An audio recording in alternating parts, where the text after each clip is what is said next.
10 minute കഴിഞ്ഞു. ഇന്ന് ആൾക്കാരൊന്നും ഇല്ല കേട്ടോ, വല്ലാണ്ടല്ലോ.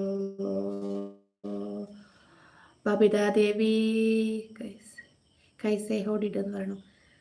ഇതെന്താ ഹിന്ദിയാ തോന്നുന്നു അല്ലേ? ശിവദാസ് 3 ഡേയ്സ് മുമ്പ് ആഡഡ് ആണല്ലേ. ഞാനത് പെട്ടെന്ന് അത് മറന്നു കേട്ടോ. 3 ദിവസം മുന്നേ ആഡായിട്ടുണ്ടല്ലേ. വിഷ്ണു ഹായ് പറയണു. ഇതെന്താ ബബിതാദേവി അല്ലേ? കൈസേ ഹോഡിട്ടെന്ന് പറഞ്ഞു. ഇതിപ്പോ നമ്മളെ സ്ഥലമായിരിക്കും ചോദിക്കണു അല്ലേ. ഹിന്ദി ഒന്നും എനിക്ക് വല്ലാണ്ട് അറിയില്ല കേട്ടോ. എന്താ വെച്ചാല് കൈസേ ഹോഡിട്ട് ഇതെവിടെ സ്ഥലം എന്നൊന്ന് പറഞ്ഞു കൊടുത്തേ ആരെങ്കിലും ഒക്കെ ഉണ്ടെങ്കിൽ. ദിഖായന സബ് കുച്ച്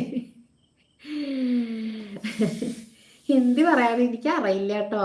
അപ്പൊ നിങ്ങൾ ആരേലൊക്കെ പറഞ്ഞു കൊടുക്കൂ. എന്തൊക്കെയോ പറയുന്നുണ്ട്, എനിക്കത് മനസ്സിലാവണില്ല.